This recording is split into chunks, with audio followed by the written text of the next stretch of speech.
everyone, and welcome to episode number 10 of the Social Q&A Show. My name is Matt Kelly. Now today you might have noticed as you were downloading this giant episode or watching this video buffer on YouTube that it's almost an hour long. Now this is actually a presentation that I did for the CPA, which is the accounting industry body here in Australia. And it was a collaboration between them and BDO, which is a large business advisory firm.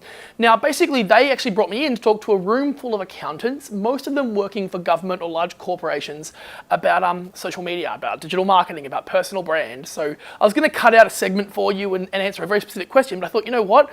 There's a lot in it, there's heaps to it, and I thought, you know, we've never done the long form before, so why not throw it all out there for you all to check out?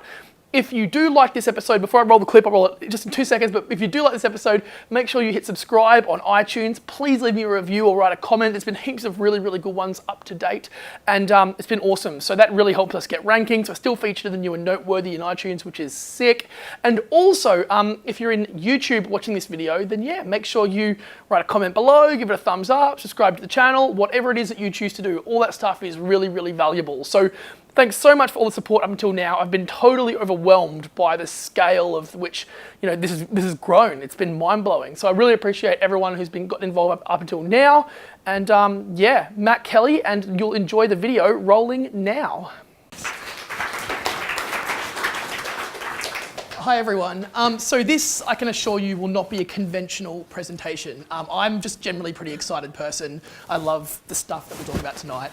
My plan is really to tell some stories and talk through some experiences that we've sort of leveraged with social, some great case studies on what people are doing well. And then hopefully, if we want to talk intricacies of different platforms, opportunities, risks, that stuff, we can do a lot of that in a question and answer format. So it's probably an easy way to do it. Before I start, so I know I'm wearing a t-shirt. Like I said, this is not a conventional, boring presentation, hopefully. Those of you who are just here for the points, like, hopefully I can make you smile. If that happens, that's awesome. I want to start by doing one thing really, really quickly. We just talked about the fact that we're filming. I want to get a selfie with you guys. So I'm going to do this, and I want a bunch of you to put your hands in the air and at least pretend something interesting is happening. Like, someone, go, anyone, go. Sweet, thank you. Thank you for participating in my stupid activities. So, basically today, like I said, I wanted to set the scene. I'm a marketing consultant. I work with brands locally here in Brisbane and also overseas, and we help them make the most of social platforms, make the most of Facebook, make the most of Twitter, make the most of YouTube. But then we also like to go a bit further than that and use platforms like Instagram and Pinterest. And even further afield from there, platforms like We Heart It, which my guess is most people here won't have heard of. It's really an emerging platform in the US. So that's what we do, and I'm very heavily driven around marketing, around brand, around scaling your voice. I'm not so driven by risk, by problems, by challenges, as much as those things are crucial to us, and we don't do anything without having a corporate objective. The big thing for me is lean, iterative strategy, where we learn a lot, and you know, of the 10 micro strategies that we roll out, the 3 that work, we leverage, we extrapolate, and we push harder with the ones that we know we work through testing. So we do a lot of off-brand strategy, right? We try to reduce risk for brand by doing things that aren't branded at all, test and learn with strategy, and then iterate and put it under a corporate brand later on. So that's probably a good way to set the scene from my perspective. My question for you guys is, how many people here sort of work for their own practice, own their own practice, work in private practice? Next to none, okay. How many of you work for a large organization? How many of you work for government? Awesome, I guess that's a large organization. Cool, so that's given me a good understanding here. So a lot of this stuff really applies when you do run your own business, which isn't that useful for you guys, unfortunately. But what we'll do is we'll talk a lot about personal brand, because I believe personal brand is a way to build massive thought leadership in your own space, in your sector. And I believe that when you do build a strong personal brand, you've got this opportunity to create endless, like ridiculous opportunities in the future. I'll talk about some really interesting people that have done that in this presentation. This is just something that was sort of centered around the financial planning industry, and this is about independent financial advisors. But this was literally some results of some surveys that came out literally last week. And essentially what Beaton Research in collaboration with Zurich found out was that there's been this 80% increase in financial advisors, I know it's different, but bear with me, using Twitter, which has risen 10.3% from 10.3% of respondents to 18 in the past 2 years. Okay, like cool, they're using Twitter. That's interesting. A lot of us use Twitter. Probably half the people in this room, a third of people, a quarter of the people in this room use Twitter. Hopefully, some have tried to use Twitter and have an account. But what was interesting to me was almost 25% of respondents were unable to estimate the proportion of their client base using social media. So what you're telling me is that people are trying to use it, but no one can talk about their clients. So it's not really led with a business objective, except we're hearing that we should be on Twitter, or we should be using social media, or we should be active in these places. But the scary thing, or the truth is that we don't know how many of our clients are, and we don't know how we're talking to our clients. So I guess it's a hobby, right? It's not really a business objective. Let's go back a step. I use social platforms because they're a way to reach people. So I actually don't care about what platform I use, right? It all comes down to who I'm trying to talk to. And the way we do that is we do that with content, right? So it really comes down to content marketing. That's what it is. It's how do I tell my story in a way that's interesting. So here are 3 dumb things I've done and 3 ridiculous results that I've gotten from that. Literally found out there was a world record called the world's longest high five, where 2 guys in Canada stood 2 kilometers apart, arms in the air, camera crew on each, ran in the middle and high-fived, and it got written about by all these major publications. I was like, I could beat that. Let's find out how you beat a world record. How do you set a world record? All these people are talking about it. That's stupid. It's not even that far. It's 2 kilometers. So a friend and I literally put on short shorts and ran 4.5 kilometers. And we literally got written about by, as was mentioned, the Huffington Post, by Bloomberg, Business Week for breaking a stupid high five. The best quote in the world that I've read ever was something in this article to the effect of, never has tension been higher since the last Commonwealth Games have tensions been higher between Australia and Canada after we took that. So that's a little claim to fame of mine, which I'm super proud of. This is called the Living Outrageously podcast. I talk like this, probably faster and with more energy, to this guy here, who is actually way more energetic than he looks in that photo there. And what we do is we just talk about lifestyle design, about entrepreneurship, about business, about marketing, about whatever we're thinking about. We release those every single week. That got blasted to the top of the health charts in iTunes. I guess entrepreneurship is a health issue or something, so that's where we were categorized. But that resulted in big spike of downloads. That's what generated a community for us, right? The value of social comes down to community. The way we got community is through content. And then finally, I wrote a book which did pretty well. We don't have to talk about that. That's actually pretty boring. So let's move on. This guy's name is Michael Birch. I'm going to tell you why Michael Birch is important in a second. In 2005, Michael Birch and his wife built a social network called Bebo. Does anyone remember Bebo? Sweet, I do have someone that does, that's cool. It was big in the MySpace days, big competitor of MySpace. In 2008, he sold it for just under $1 billion to AOL, America Online. Now, what happens when you sell a social network for $1 billion, right? The assets get shifted, the community gets shifted, whatever. What does AOL do to tech companies? It drills them into the ground and they explode in a fiery mess. So, in 2013, when I was working for this guy in Silicon Valley, we actually bought Bebo back for $1 million. So there's your return, right? We sold it for $850 million and we bought it back for $1 million. And the reason why it didn't work, the only reason why it didn't work was because AOL didn't know how to look after the community. They didn't know how to enable the interaction, the conversations. They didn't know how to get brands engaged. And the platform was still there. The people were long gone. They're on Facebook, on Snapchat, and on everything else. So that's probably the high level is when it comes down to social networking, to social media, it doesn't matter what you do, it doesn't matter what platforms you choose. What really matters is who you talk to and how you talk to them and why you talk to them and why they should care about what you have to say. That is literally all that matters. And if you can't nail that, then you can't expect anyone to care, to listen, to engage with you. It doesn't make sense. But when it comes to personal brand, and I believe that personal brand is massive, in 2015, right, there is a massive opportunity for people in this room, for people anywhere, to position themselves as experts in their field and gain recognition, if they choose to have it, right, in thought leadership and reputation building. You position yourself well if you choose to, and no one has to do this, right? You don't have to. I'm sure that you can continue on as you are, but the people who choose to and they want this is where the opportunity is. It's in content. And why does it matter? Well, this is one of our clients' brands. You'll notice that you actually don't see a brand name anywhere. This is on Instagram, and it's an account we've been running for literally a couple of weeks. It's got 1,000 followers, that's nothing big, but this is a major retailer in the space, where you can probably almost guess who they are, where they care about camping, they care about exploring, they care about the outdoors. And for them, they're looking at social media and going, we don't really know what to do. We've got some stuff happening and people care, kind of.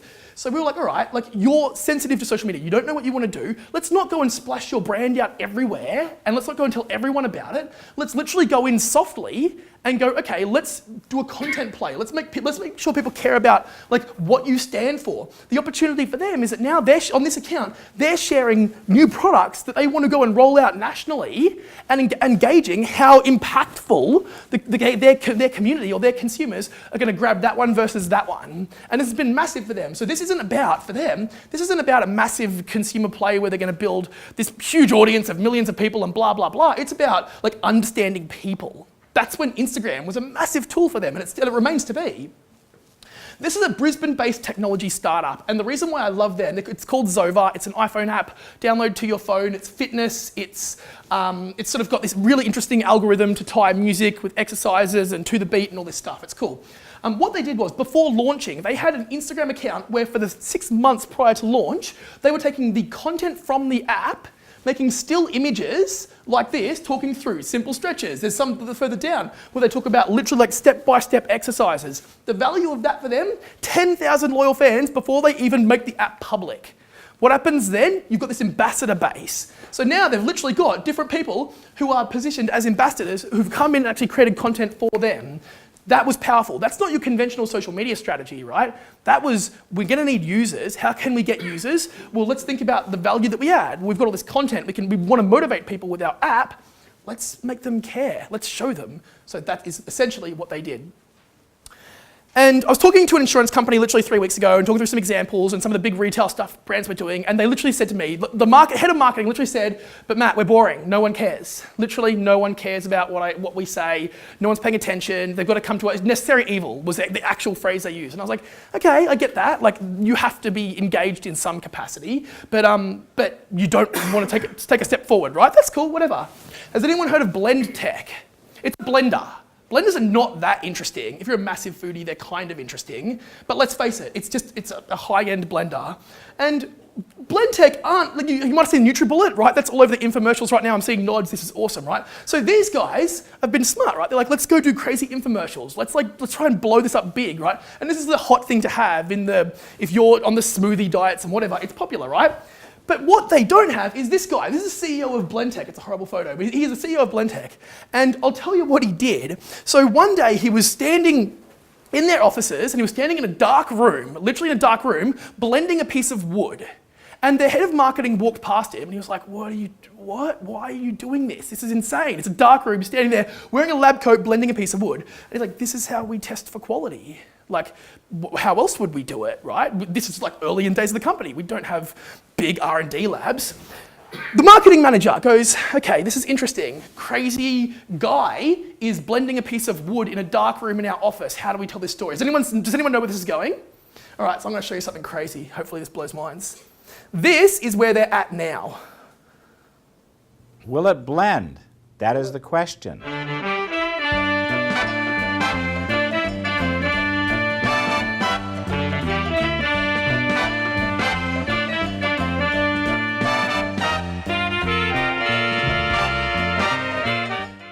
It's time for me to buy a new phone, and I always have to have the latest, but Samsung claims to be the greatest. The iPhone 5 has the A6 chip and Retina display. Ooh. The Galaxy S3 has a bigger screen and S-Beam technology. The real question is, which one will blend faster in a Blendtech Total Blender? I'm going to press the starting bell button.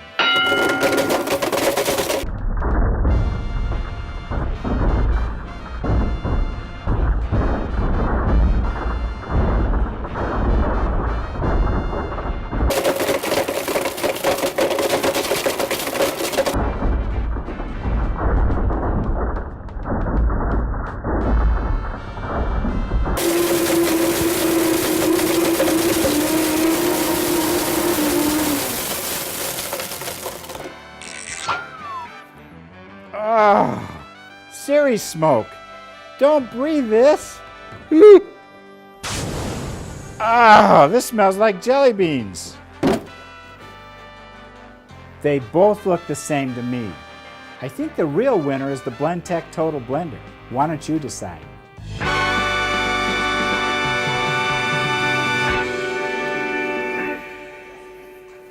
All right, so for context, that video has been viewed 8.5 million times. But it's not just that video that has been viewed 8.5 million times. He's done this for 1,000 different products, right? Every single week for a crazy period of time, they were pumping these out. Then they started doing these crazy business development deals with popular car manufacturers and blending entire pieces of cars in the blender by ripping them off and cutting them up and whatever, right? It was interesting, it's fun, it's a great way to create some public perception and increase awareness around the brand, but this was where it got interesting. 100 million plus views on YouTube, 700,000 YouTube subscribers for a blender. Boring, right? 34th most subscribed channel on YouTube. Like, we're talking about Red Bull, we're talking about like GoPro. These are massive consumer brands, and a blender is the 34th most subscribed. But most interesting was an 800% increase in revenue as a direct result of these campaigns over the following years. That is a boring product done well with social. This is a guy here. Has anyone heard of Michael Yardney? He's an influencer in the sort of property market investment sort of segment, and he's based literally down in Melbourne. There you go. He owns a website called propertyupdate.com. Traditionally, boring concept, right? But he does have 34,000 legitimate followers on Twitter who actually care about his market analysis. So he's got his website, propertyupdate.com.au, where he's literally blogging every single day about trends, about what's going on. What was interesting here, is anyone a block fan? The fan of the block? There you go. That was him commenting on why the huge variances in the options as they came out the following day. So he's been really good at grabbing onto trends and going, let's create some content around this, because that's what matters, right? People care about content. And he's done this phenomenal job of then monetizing that. So he can scale far beyond direct consulting to a client, because now he's creating literally his own books and products around his space. Boring concept, traditionally boring, right? I don't want to sit there and talk about like the market updates in property. Necessarily, some of you might, I don't know. I'm not a massive fan. But he's done an amazing job of repositioning himself in a market as a thought leader, which I love. And it's all good and well to talk about the crazy examples, right? The example of the crazy outdoor brand, the fitness app, they're pretty sexy topics that people are really passionate about. Then there's also a blender, market updates in property.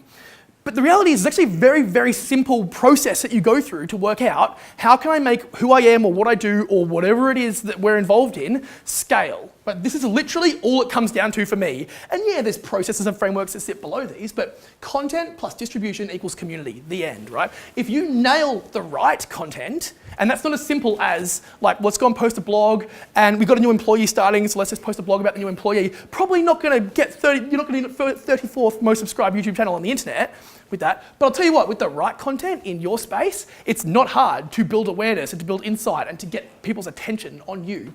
Distribution, how do you get that content in front of the right people, the people who actually care about it, right? That's not easy to do. That's actually really, really hard to do. So let's focus now on how do we do that, right? Well, let's use social platforms because they're all there. And we know, I can tell you that the 34 to 50 female age demographic is rapidly increasing on Pinterest right now in terms of market saturation. And I know that I can literally go to Pinterest today and through some connections, do some direct targeted ads to those people right now. Okay, so all I've got to do is put the right message in front of those people and it equals community. It's pretty simple stuff. We do it constantly. When I was talking to John about doing this presentation, he literally said to me, like, can we talk about the conversation prism? And when I sort of thought about how we apply this, I was like, we should talk about it because this does give you an understanding of the landscape, but the truth is this is probably quite a scary, complex look at it. Social isn't limited to a platform. Social media is not using Facebook or posting on a Facebook page or having a Twitter account. There are elements of social, but social is just people, right? It's where people spend their time. So when it comes to what you want to do, you can literally dive into any number. I would encourage anyone who's interested to look this up. I'll start to look at some of the platforms under each, because that's where this becomes interesting, right? Like social marketplace, like who is aware of, I'll give you a couple here, Etsy, awesome. Who is aware of Airbnb? Hopefully a few more. Awesome. These are platforms that have embedded social at the core, right? So people interacting, call it collaborative economy, call it whatever you like, but it's people who are using social as a way to directly monetize what they do and who they are. This is a pretty fascinating way to look at it, but the big thing I would remember is that social isn't posting on Facebook. right? It's a part of social, but if you actually are developing a social strategy, you've got to be aware of what's going on in the market and be listening, right? That's where this helps. You've got to be able to essentially be able to learn, right? So what platforms are there out right now that other people are already conversing on that I want to be a part of? And in this space, if you're actually interested in seeing what market leaders are doing, LinkedIn and Twitter are two obvious ones. If you are just searching for existing content and trying to learn, people are pumping content out there every single day here in Brisbane in their sectors, right? It's just an interesting way of working. The risks. This is another big one that everyone sort of defaults to. I mentioned at the start I'm not a big fan of the risks conversation, but you actually need to think about this when you're embarking on any social campaign. The truth is, if you're looking internally within an organisation, there's some obvious ones, right? If you're running your own, say, you're running your own practice and you've got a whole bunch of clients, adding clients on your personal Facebook page, as close as you are, can often be a risk, right? Because next thing, they're posting comments on your wall about their tax return, and that's not ideal, right? It's very public, and confidentiality does become an issue there. Copyright. This is a big thing in content marketing right now. So even if you've got your own blog on your own website, or you're blogging for a brand, or you're blogging for an institution, or whatever it is, right? You can't just go and write an article and then grab a photo off Google and throw that photo into your blog post, right? Most people do it, even with credit, but there's such a grey area that copyright does become an issue. So it becomes aware of who owns what, and how do I credit or how do I buy rights to content? Something that needs to be thought about before you embark on any of these strategies. I've got here, consider your LinkedIn and Twitter public. So even if you have your LinkedIn profile as private right now, I would think that anyone who wants to see it can find it. And I'll give you an example. I was browsing LinkedIn just a couple of days ago, trying to find a contact within a certain company that we were reaching out to. And I assume everyone here's got a LinkedIn profile, most of you will. Cool. Searched in LinkedIn, okay, found, and you would have seen this before, right? First name and then last initial. It's like, oh, that's weird. Like, obviously they've got privacy settings set up in a way that doesn't enable me to see that. Went to Google. Typed in their job title and their first name, clicked through Google, what did it give me? Their full name, right? I don't know why it does that, but it does it, right? So the reality is I would think anything that you put onto a social network publicly, consider it to be public. Think that it's going to be public. Think that if you post a status update on LinkedIn and anyone engages in it, people that their second connections are going to see that content. It's just the nature of the game. I've got here, keep your team in the loop about what is and isn't acceptable, especially if something could be construed as advice. This is a messy space. Financial services industry has been just like bashed on this from big sort of like corporate marketing organizations where they're saying like everyone's putting huge disclaimers in their Twitter profiles where they've got 140 characters to play with because they're so scared. And it's fair. You should actually be concerned. You shouldn't be posting what could be construed as advice. But I look at this and I go, right, know what isn't acceptable. Know when you should share something, know when you should have a disclaimer on it. But the biggest risk, and I actually mean this wholeheartedly, the biggest, most extreme risk is that no one cares.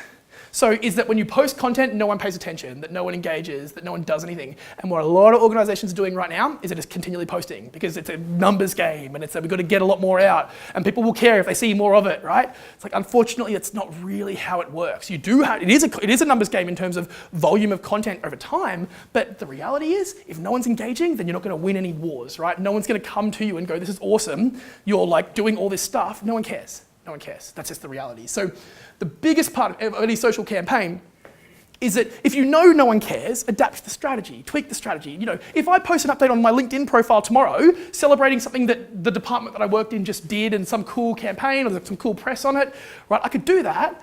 And if I get 4 likes on that post, then you know what I'm going to do tomorrow?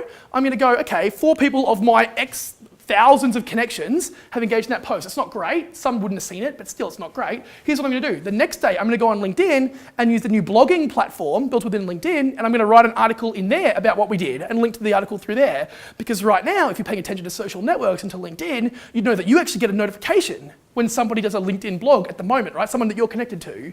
Simple way to get a lot more reach. So I would be thinking about how I can iterate through my own personal social media strategy, even if it was literally me browsing other people's profiles or their content. Here's a few things that I would do if I was starting from a zero base. I had a few accounts set up and I had nothing else, and I wanted to build thought leadership in my sector, right?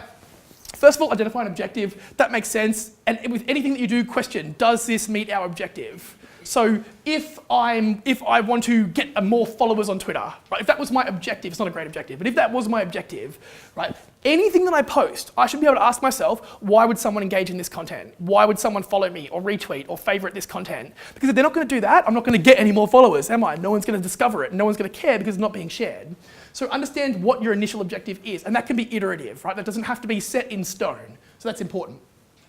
Another one is create content for your existing audience, and that could be internal, right? So it's how are you telling the story of what you do, right, to your peers, to your direct customers or your direct audience, right? Because you don't have to go with this big, crazy, elaborate social strategy when you're first starting out and go and start pumping out blogs on a corporate website. Not necessary at all. So my theory with all of this is, like, think about who actually cares, who's engaged. If you've got a mailing list that you currently communicate with, test different content types with them. If you have the flexibility or the opportunity to create some video content like we're doing right now, that's amazing, right? Like, do that and try throwing that in your next piece of email marketing.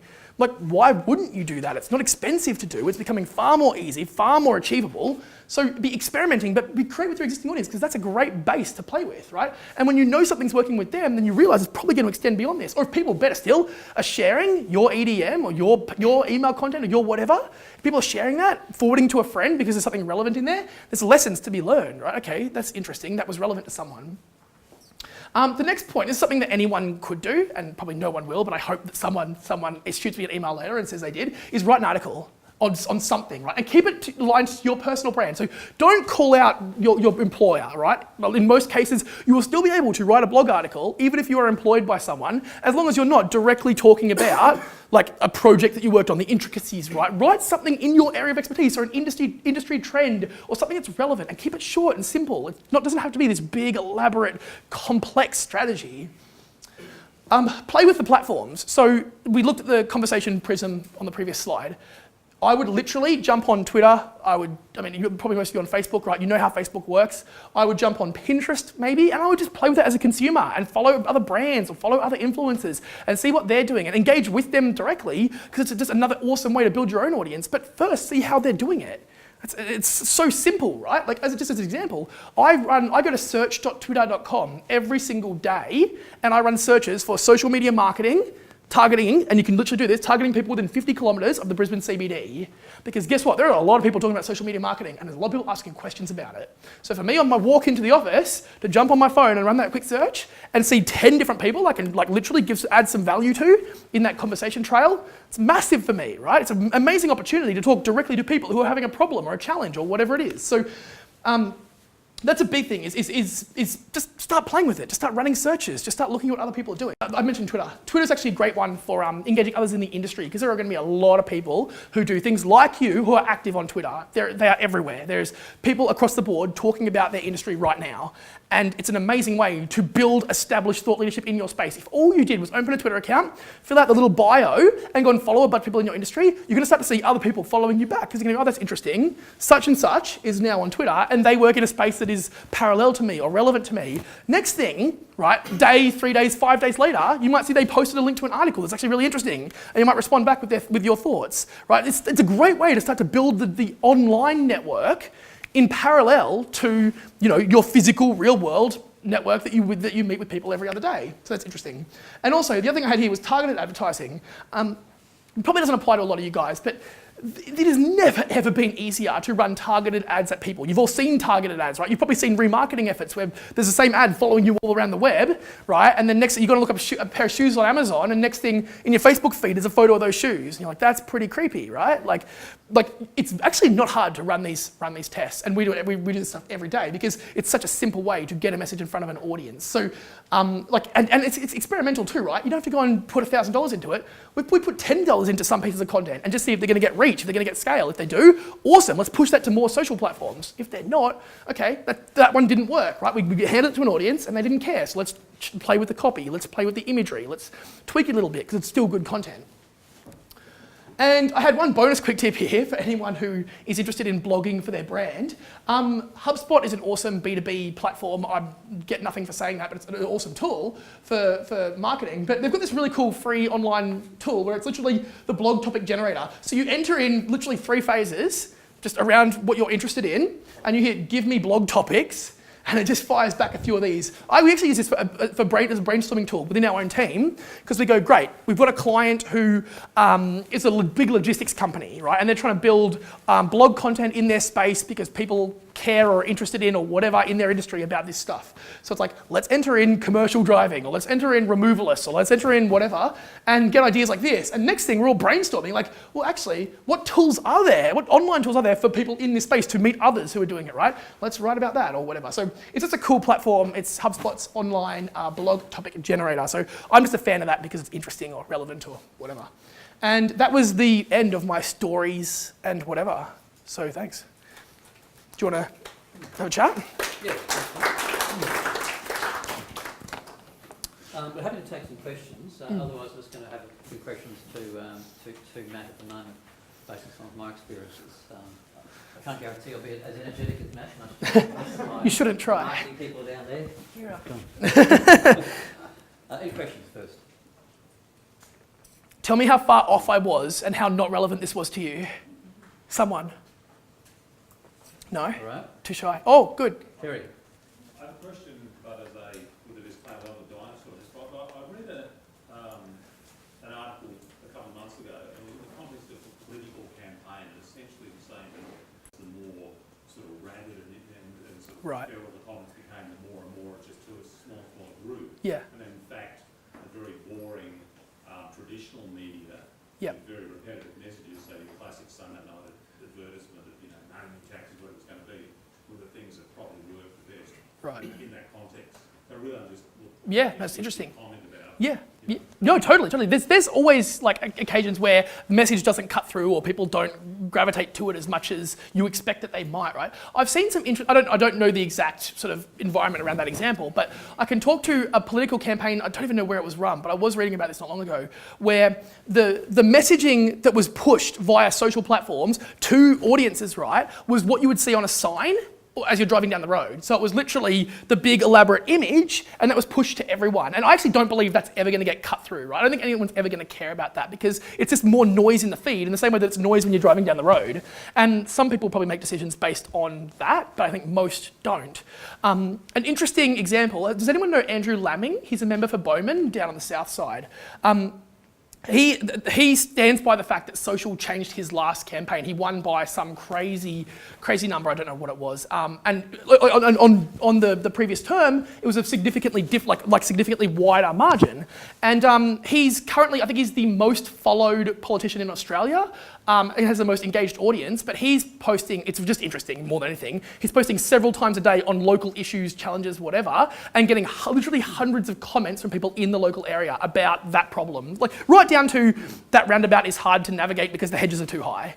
Right through to stuff at the other spectrum, which is like more philosophical land rights or whatever. So it's just interesting that that it can go in a number of ways. I don't think there's a right or wrong approach. I think if you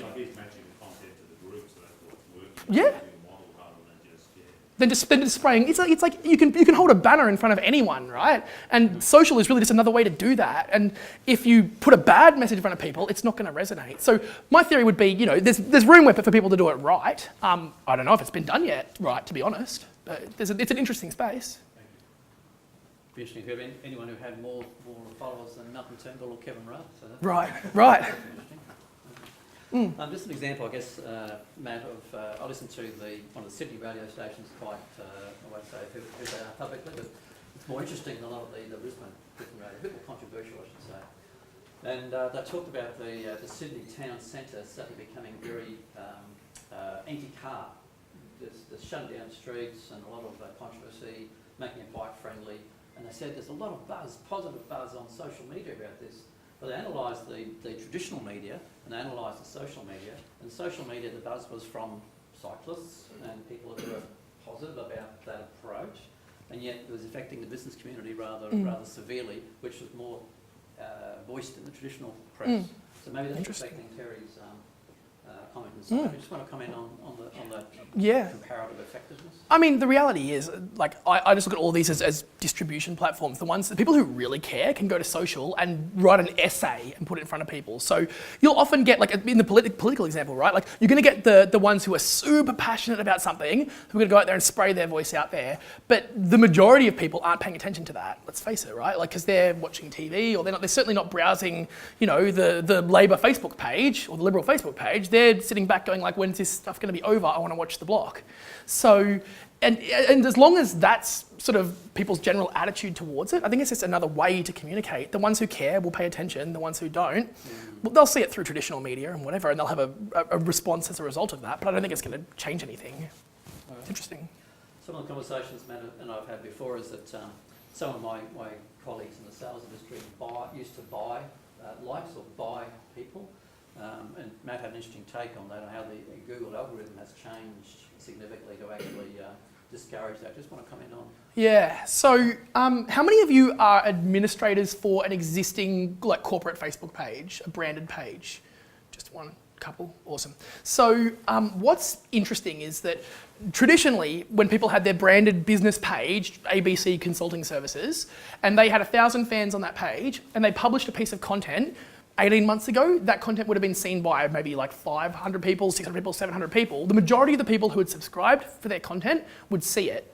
What Facebook has done over time is they've said, well, actually, we want to show more advertising to people. We want to show less organic content. So we're going to choose how many of your followers will see your content. Okay? So unless you want to put money into ads, you're not going to get that. Now let's throw it into this discussion, because there's a whole nother element to this, and that's that brands with an engaged audience, right, who Facebook deem to have engaging content, right, will get more reach. So now it's like, I might have 1,000 like followers or fans or likes on my page. You might have 1,000, but when I do a post, 700 people see my content. When you do it, 40 do. And it's because my fans or my audience is more engaged, and Facebook will recognize that.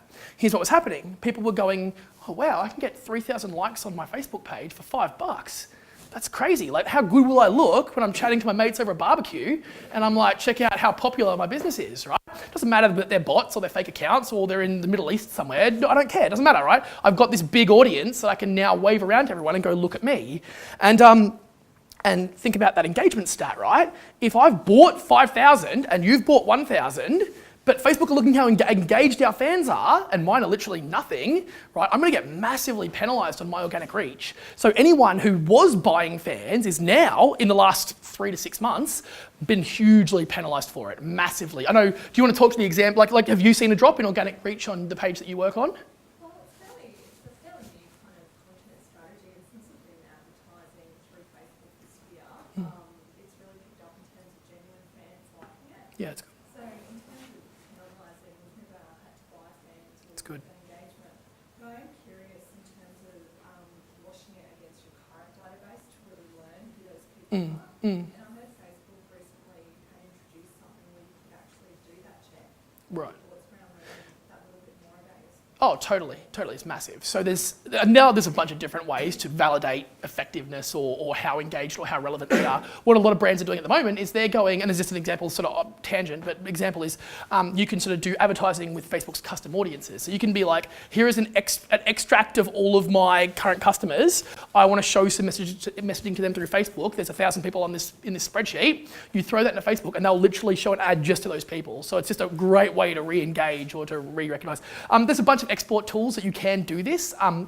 Like, it makes sense to do it because you kind of want to know what percentage of these people, in the case of a not-for-profit, have donated or engaged once, multiple times, and go, like, how many of these people actually care, or why are these people here, right? So the ones who haven't, who've never engaged with us before based on our database, like, what do they care about? And what content are they engaging in, right? Because if they're engaging in, like, a lot of content, it's like, wow, they probably need a prompt because they're actually interested in who we are and what we do. They need a prompt in the right direction because it looks like they care about us. So let's give a certain message to those people. And a lot of this can be done with custom audiences. But like I say, like, if you're looking at that stuff, that's pretty advanced, like, social media marketing strategy, right? A lot of people aren't going that deep into it. It's good.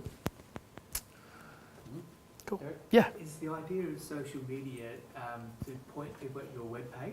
You can, right? So that is one reason why you might use social. I try to look at social as less of a funnel. So it can be used as a funnel, right? It's like there's a whole lot of people there. My website has a call to action, or it has a purchase path, or it has an email opt-in form.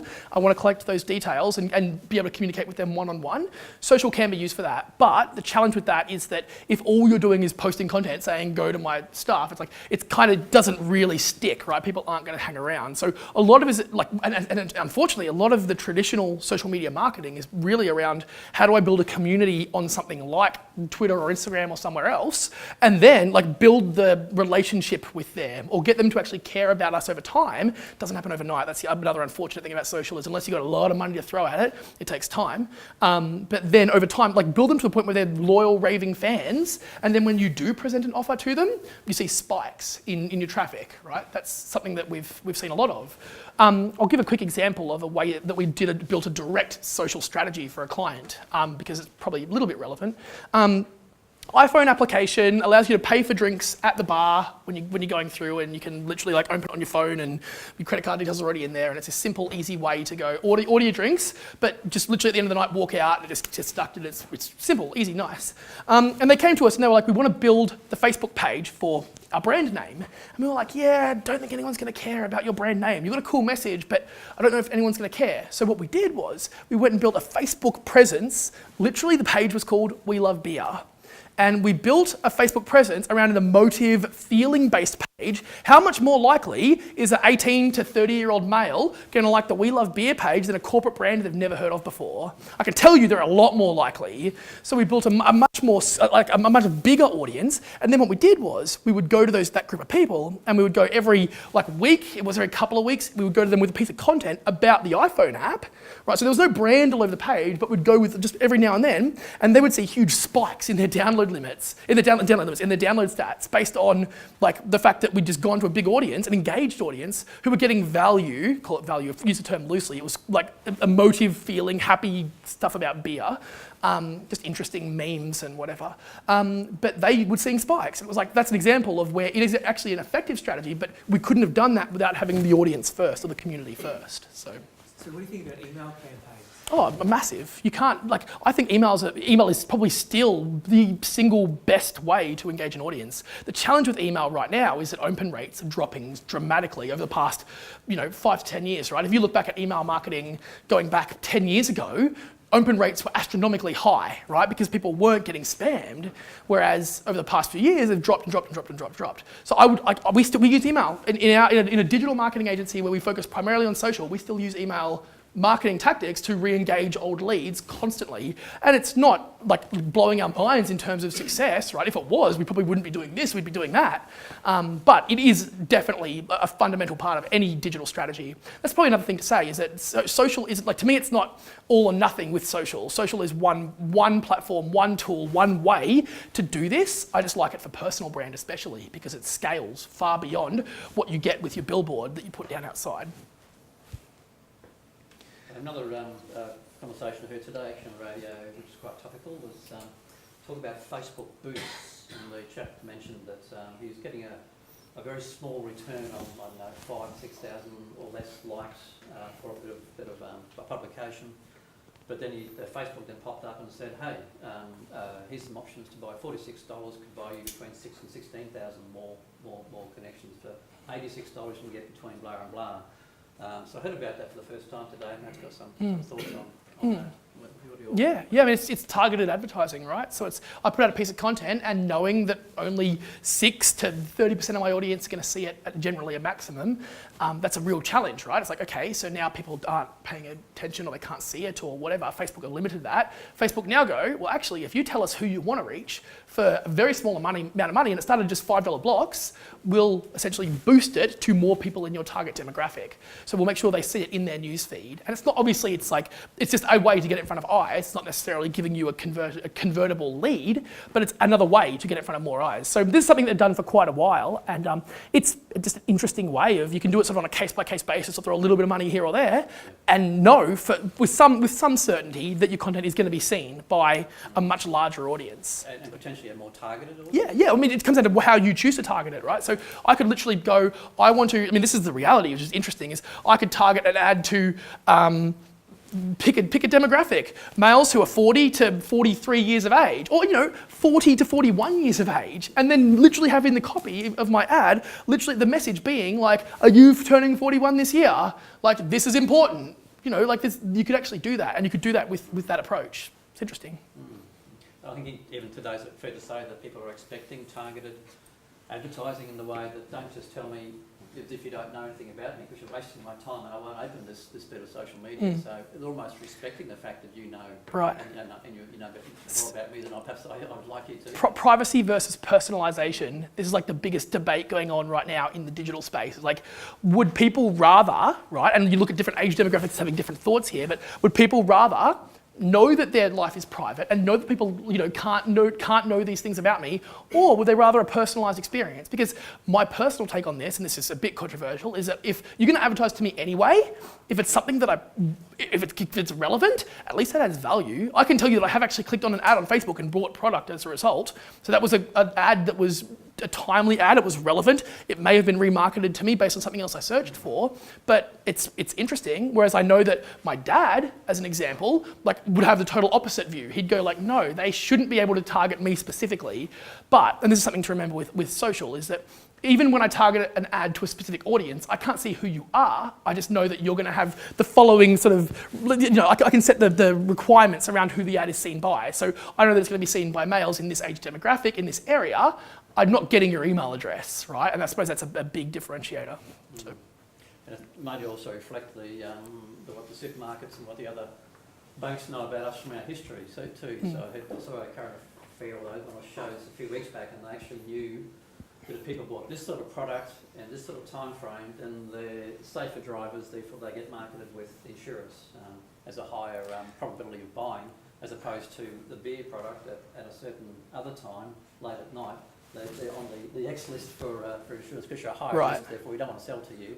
And don't want people to transfer from their existing insurer, so it's similar. Yeah, I just a sort of tidbit, some of you may have heard of this. So Target in the US we're capturing so much information about people's purchasing behaviour that one day randomly this sort of young lady, Scott, have you heard of this? Do you know where I'm going? Yeah, so she literally started receiving physical brochures in the mail with like nappies, like baby nappies and like baby products. And Target knew she was pregnant before she knew she was pregnant, because of what she was buying in store and her behaviour going in and out of the store using their loyalty card. So that was interesting. I think they got complaints from her parents, didn't they? Yeah.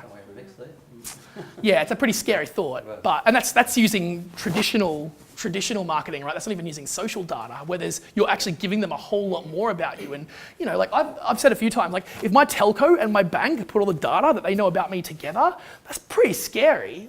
They know what I buy, who I buy it with, how frequently I buy it. They know everything. So it's overlay that with social data, and I can sell anything to anyone. That's crazy. Any final questions? I want to ask you about personal branding. Yeah. LinkedIn and all that, are there any new tricks around how to Yeah. make this visible and be headhunted? Right. So with LinkedIn, the biggest thing is populate your profile, right? So add enough information in your profile that if someone is searching for related keywords, they're going to find you. That's the first thing that most people don't do, is they don't have the right content in their profile, right? They don't use the bio section on their profile, or they don't add any information about what they did in different roles. If you do that, and it doesn't necessarily look like you're trying to get headhunted, right? It's just a really simple way. People generally have quite a lot of information on their LinkedIn profiles, right? I'm pretty sure you do. I know I do, right? I do add content there about what I did and how I did it and when I did it, because that's useful information. And if someone who's looking at engaging us and they can see that they're a tech startup and they can see that I was working in Silicon Valley, that's a great conversation starter for me when I meet them, to be chatting about the fact that I've done this and they've done that, and they already know that before we even talk. So that's at a very basic level. It's make sure you get the right content in there. I mentioned LinkedIn blogging. So LinkedIn previously had their influencer network, which you guys might have seen. You probably saw in your feed, Richard Branson wrote a new blog post and that would have appeared. More recently, they've rolled that functionality out to everyone. So anyone, I think just about everyone. So now just about anyone can write their own blog articles within LinkedIn. And like I said, the beauty of this is that when you do that, every single person that you're connected to gets a little notification saying, Matt published a post and the title of the post. If I had previously posted a blog article just in my LinkedIn feed, I know that I would have generated 10 clicks on it. But I know that a lot more people are seeing that because it's being read by hundreds of people, and I can see that in the stats on the profile. So that's a really, really easy way to talk to your existing network about what you're doing, what you care about, what you see, what you think, all that stuff. So that's another basic one that I would do, just to demonstrate a bit of thought leadership in your space. To build a big audience, it just takes time. It takes content, right? Like I said, unless you want to throw a lot of money at it and get your content in front of everyone, which you can do, but you can also go broke doing it. I think it's just time and always being on it, always be thinking about what else I can publish. And that's another question there is, I suppose, I'll ask myself a question, is in terms of like frequency of posting, one of the guys in our office posts on LinkedIn 6 times a day, right? I think that's probably gets to the point where that's probably being a bit annoying, but no one's unfollowed, no one's criticised it, and the only thing that anyone has ever said to him when I've been with him is, it was literally something to the effect of, man, I keep seeing your stuff, like you're doing some really interesting things. Now behind the doors, they're probably like, I hate this guy, stop spamming me. But no one's unconnected, right? No one's blocked him. So I wouldn't do that much, but I certainly wouldn't be afraid to post a couple of times a week, put it that way. What about linking with people? Do you link with whoever asks you to link, or you actually physically meet them? Or Right. Fair call. Yeah, that's a great question. So I personally accept most people on LinkedIn, especially if they're local in Brisbane, but I'm probably on the side of being very social, right? If someone adds me on LinkedIn, especially if they've written a custom note in the invitation request, I don't know if you guys are the same as this, right? If they haven't written a note in there, they may well have just gone through the list and hit connect, in which case they're probably not someone that I really need to connect with. But in most cases, if they're local, I'll accept it. And the first thing I do is I shoot them back a note immediately and say, hey, thanks for connecting, anything I can help you with. Literally, I think I might have done that with you, right? Anyone who connects with me, I'll go like, how can I add value? And it's not me trying to sell something necessarily, it's me going like, thanks, is there anything, was there a purpose for adding me? Some people go the other way and they go, I only add people who I've met or who I've worked with. On Facebook, I would say is probably a much safer way of working, is only adding people you actually know in person, or you know them pretty well, right? But it comes in a personal preference. There's no reason why, I don't believe there's any reason why you shouldn't do it, except that you've got people posting stuff that you probably don't care about because they're in some other country and they've just spammed everyone to get their 500 plus connections. So, and which does happen, so yeah. Well, if you're still here, kudos to you because it has been a long video, but I'll really appreciate it. As I mentioned at the start, please feel free to add a comment if you're watching this on YouTube, hit subscribe if you liked it, or if you didn't, make sure you leave a comment and let me know why you didn't, and we'll make sure that we take all that feedback in and change it up for the future. If you saw it in iTunes, please feel free to hit subscribe, write a review. That adds massive value, and I would really appreciate that. It's been Matt Kelly, and I'll see you very, very soon. Thank you.